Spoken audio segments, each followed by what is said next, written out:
Crowdfunding campaigns have lifted spirits and funded noble causes, but what happens when they mask a darker truth? Here's the twist.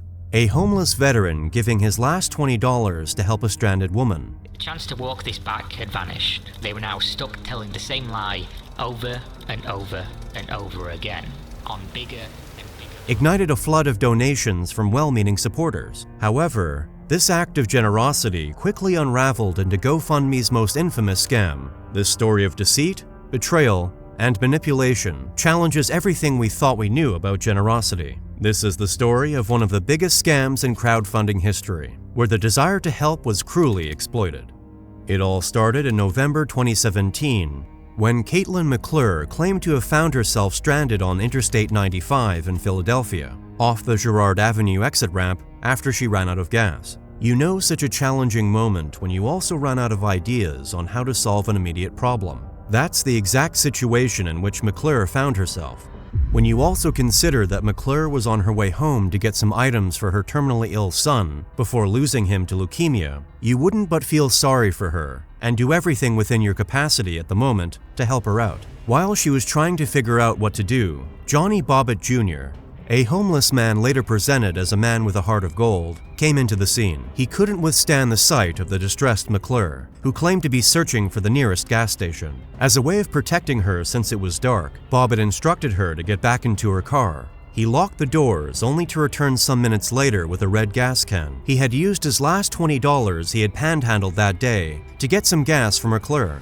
What a kind-hearted man. Touched by his kindness, McClure, together with her boyfriend Mark D'Amico, created a GoFundMe campaign on November 10, 2017. McClure wrote in her post, "Johnny did not ask me for $1, and I couldn't repay him at that moment because I didn't have any cash. But I have been stopping by his spot for the past few weeks." The goal was to help Bobbitt get back on his feet. Not a bad idea. After all, he also once came to their rescue. They named the campaign Paying It Forward. The tale was so touching that it became an overnight sensation. It caught the attention of TV hosts and was covered on Good Morning America, The Ellen Show, and outlets around the globe.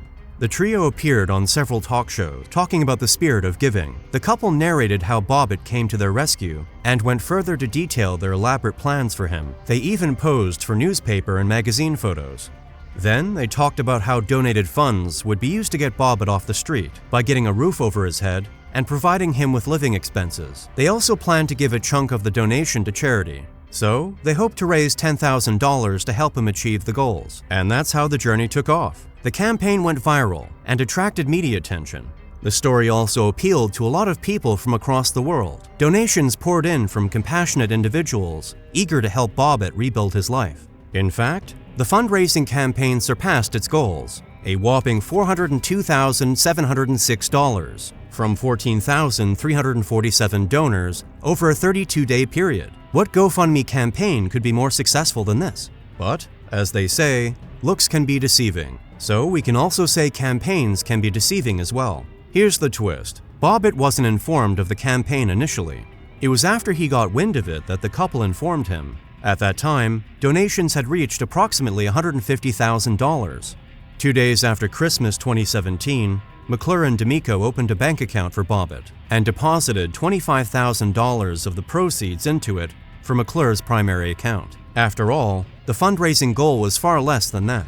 Over the period of 3 months, a total of more than $31,000 was deposited into the account. Some of the money was received via electronic transfers from green dot cards from McClure and D'Amico. Fast forward to a few months later, the feel-good narrative began to fall apart. Bobbitt accused McClure and D'Amico of stiffing him out of the money. He claimed he only got $75,000 of the huge funds raised on his behalf, and an $18,000 trailer purchased for him and parked at the couple's Bordentown house. Of what purpose was the campaign if Bobbitt never got the assistance he really deserved? Bobbitt later claimed the couple purchased a new Soul Air camper, parked on property owned by McClure's family, for him to live in. He also claimed he got a truck that needed a filter, but wasn't running. And instead of registering the camper and the truck in his name, they were registered in McClure's name. Now, the question is, why a camper and not a house? And why weren't the camper and the truck registered in Bobbitt's name? It was at that point that the relationship between the veteran and the couple began to turn sour. In response, the couple kicked him out in June, rendering him homeless again. Realizing he had nowhere to go, Bobbitt returned to the streets of Philadelphia, panhandling for money. His return to the streets came after he had completed 2 stints in a rehabilitation center. It wasn't long before people who were happy that Bobbitt was already off the streets started seeing him again going about with his panhandling business. It was at that point they started suspecting foul play. Was it that Bobbitt already got a house and only returned to the streets to earn more money? Or could it be that the couple failed to use the donations for him as promised? None of them could provide accurate answers. Realizing that their scheme was about to be exposed, Bobbitt used his brother's Facebook Messenger app to contact D'Amico, informing him of the need to talk as people were asking questions about why he had gotten back to the streets. D'Amico promised to follow up on the weekend, but never did. As investigations were launched into the couple's spending habits, it was discovered that they were in debt before the GoFundMe campaign began. As for McClure, she made $43,262 at her state job in 2017. D'Amico hadn't filed a tax return since 2015, when he reported an income of $15,417. Both had borrowed from family members, and in the weeks after the GoFundMe campaign started, they repaid relatives from the proceeds. McClure gave a family member $900 she had owed, and D'Amico repaid multiple relatives a total of $8,900. Both debts total $9,800, which is closely aligned with the $10,000 goal established by the couple for the Paying It Forward campaign. Also, the day before the online fundraiser was posted, D'Amico pawned an iPhone. Between February and August of 2018, Bobbitt and D'Amico both pawned numerous items, including Apple MacBook laptops, an Xbox game console, Apple and Movado watches, a camera, and a power saw. In August 2018, Bobbitt filed a lawsuit in state superior court, alleging that D'Amico and McClure mismanaged much of the donations and refused to provide him access to the money. He alleged that they treated more than half of the funds raised like their personal piggy bank to fund a lifestyle they couldn't otherwise afford.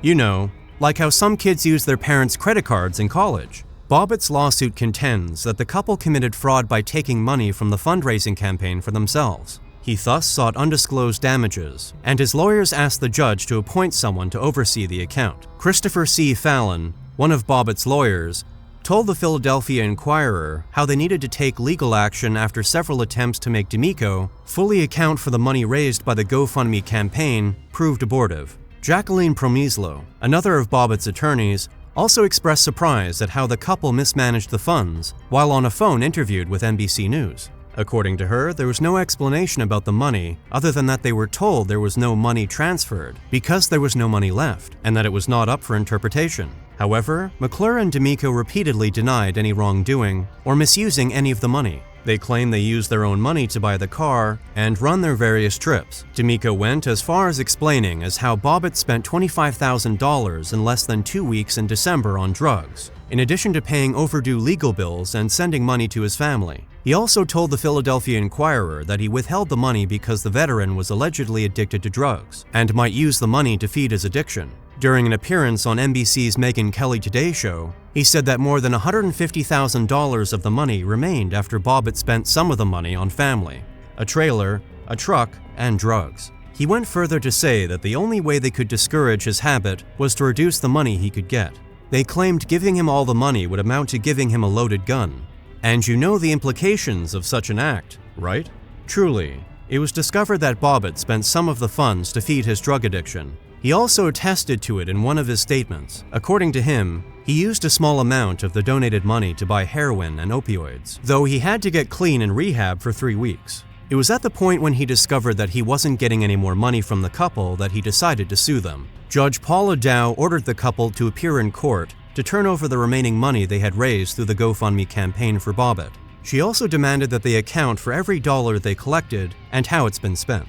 This development came after Bobbitt's attorney claimed to have learned from the couple's lawyer that all the money had gone. After GoFundMe removed its processing fees, the amount left amounted to $367,108.81, and within a few months, all the money was gone. The judge also directed the couple to give sworn statements and legal depositions about how they handled the money, some of which the couple's defense lawyer, Ernest Badway of Fox Rothschild LLP, confirmed was commingled with his client's personal funds. During the hearing, the couple's attorney tried to assert his client's Fifth Amendment right against incriminating themselves, but the judge requested that his clients assert any rights and privileges for themselves in court. Amid the legal battle, the crowdfunding platform stated its commitment towards helping Bobbitt get all of the $402,000 raised to help him last year.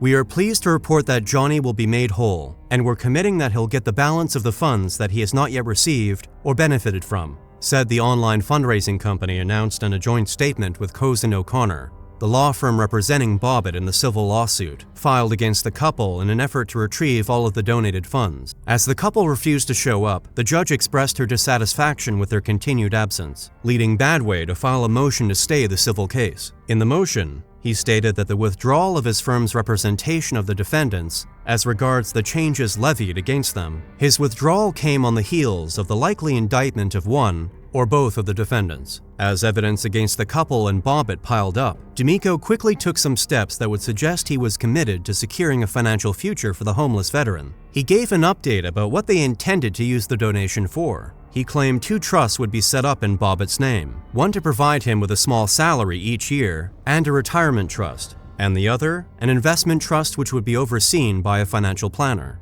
He also claimed a bank account would be set up for him, with some funds deposited into it for his everyday needs. He believed the funds would be able to sustain him until he could get a job and hopefully buy his dream truck, a 1999 Ford Ranger. To the surprise of many, the trust claimed to have been established for Bobbitt only existed in the imagination of the couple, not in reality.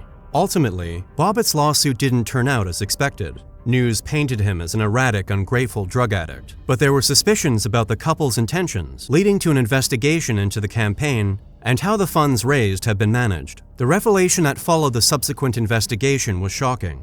The entire GoFundMe was an elaborate scam, and Bobbitt himself was a part of it. Also, every part of the campaign was a lie, from the initial anecdote about Bobbitt spending his last $20 to how the couple claimed to use the fund raised to help Bobbitt. An hour after the campaign went live, McClure sent a text to a friend, acknowledging that the whole story except Bobbitt was fake. From the running out of gas to the notion that Bobbitt spent $20 to help her, and even the infamous photo.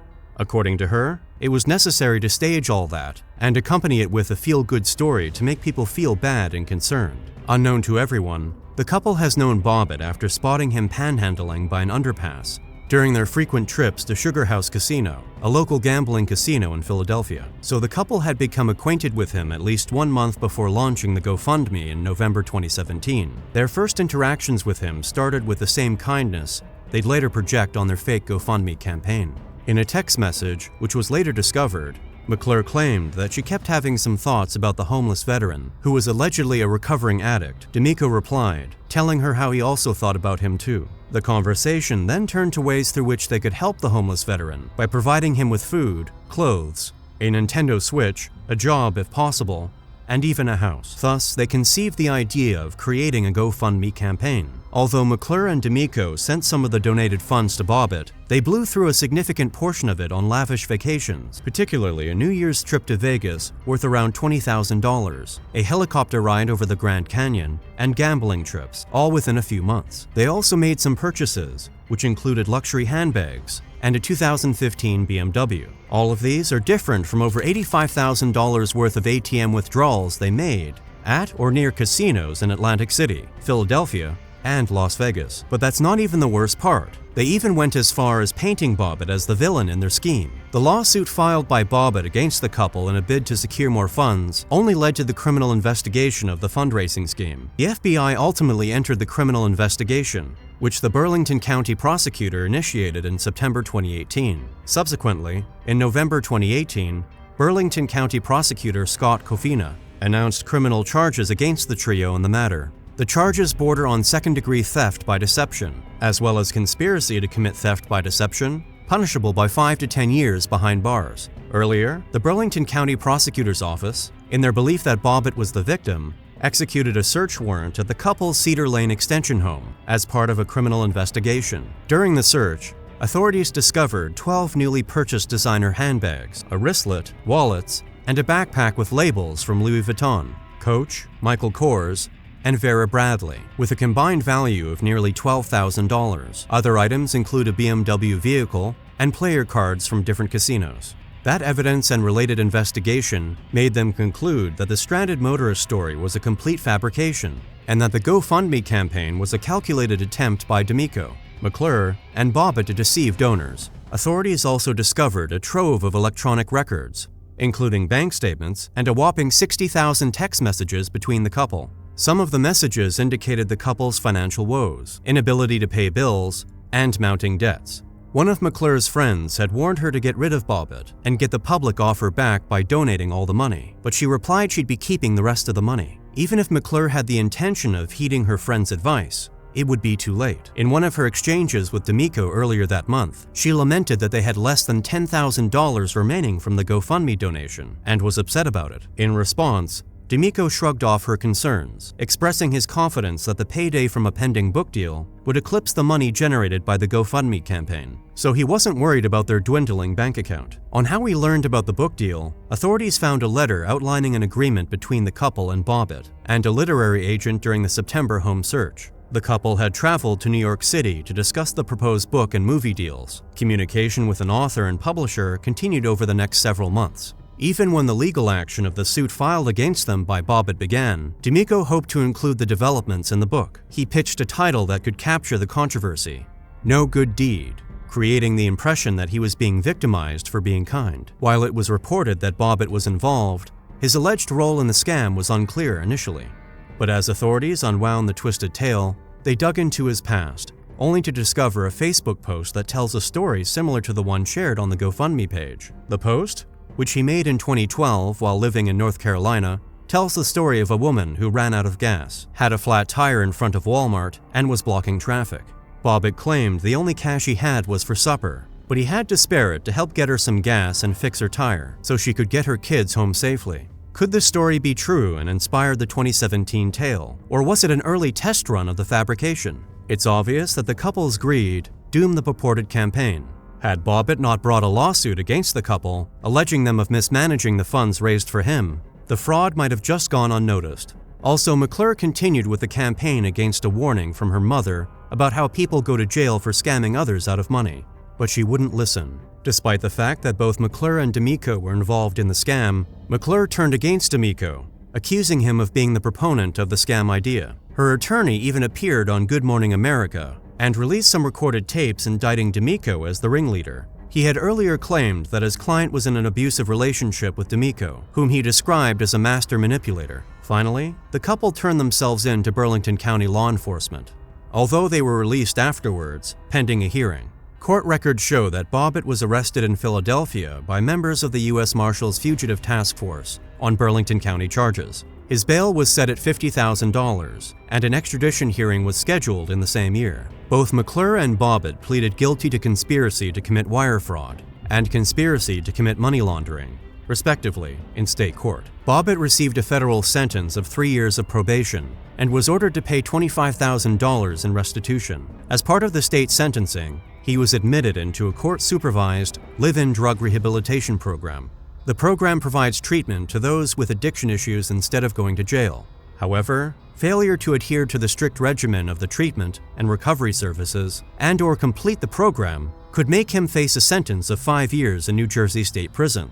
In addition to his state plea, Bobbitt had pleaded guilty a month earlier to a federal money laundering conspiracy charge. As for McClure, she admitted that she and D'Amico befriended the homeless veteran when they met him outside a Philadelphia casino in 2017, and made up a story that he offered her his last $20 when she ran out of gas on the I-95 in Philadelphia. Subsequently, she admitted to a single charge of theft by deception and agreed to testify against D'Amico and Bobbitt. She also pled guilty to conspiracy related to the case in federal court in Camden. She claimed that she and D'Amico spent much of the money raised on vacations, gambling, and luxury items. She eventually bagged a 1-year prison sentence in the federal court and a 3-year sentence in New Jersey prison, both of which will run concurrently. As part of her state sentence, McClure, who was a former employee of the New Jersey Department of Transportation, was permanently barred from being hired as a public worker. She was also ordered to pay $400,000 in restitution. D'Amico, on the other hand, was pressed with federal charges bordering on wire fraud, conspiracy to commit wire fraud, money laundering, and other charges connected to the 2017 scheme. According to prosecutor Kofina, D'Amico accepted his role in the scam, and agreed to make full restitution to GoFundMe and the donors, who constitute the true victims in the case. D'Amico then made a plea agreement. By this plea, he admitted to spending part of the more than $400,000 collected, but not that he was behind the ruse with his former girlfriend McClure and the homeless veteran Bobbitt. Eventually, he earned a 5-year sentence in state prison and a 27-month sentence in federal prison. Both sentences are expected to run concurrently. Military records obtained reveal that Bobbitt served in the Marines as an ammunition technician from December 2002 to February 2004, and even earned a National Defense Service Medal. So prosecutor Kofina believes he deserves the country's appreciation for his service to the country as a U.S. Marine, and went on to show sympathy for the homelessness he experienced. He heavily condemned his complicity in the scheme to defraud contributors. The homeless GoFundMe scam negatively affected the immediate victims, who, in this case, are the donors. One such donor, Sarah from Ontario, California, shared her experience of being drawn to the campaign through her experience with homelessness. Having experienced periods of financial hardship herself, she empathized with the veterans' plight and felt compelled to contribute. However, when she learned it was all an organized scam, she lamented at how her goodwill was exploited. Sarah's story is just one of many others whose decision to make a positive difference has been met with betrayal of trust. This betrayal of trust tarnishes the reputation of crowdfunding platforms. It also raises concerns about how prospective donors will perceive online philanthropy in the future. While the staggering number of people experiencing homelessness in the United States highlights the urgent need for support and compassion, some people continue to leverage this challenge, and other ones to perpetuate GoFundMe scams. But there came a silver lining on the cloud of the GoFundMe scam. GoFundMe, which gave Bobbitt $20,000 in September as financial assistance to help him with the civil case he filed against McClure and D'Amico, announced that he would fully refund all the money raised to donors. At least the refund would be a weight lifted off the shoulders of donors. It's an opportunity to right a wrong and restore some faith in the crowdfunding platform. People can be sure to get back what they gave if it turns out they actually gave it to a scammer. Thanks for joining us on this episode, which was the largest fraud perpetrated through the crowdfunding platform at that time. Remember, while it's good to stay compassionate and donate to good causes, we strongly recommend that you look out for red flags while engaging with online fundraising campaigns. Stay tuned for the next video. Cheers, and bye for now.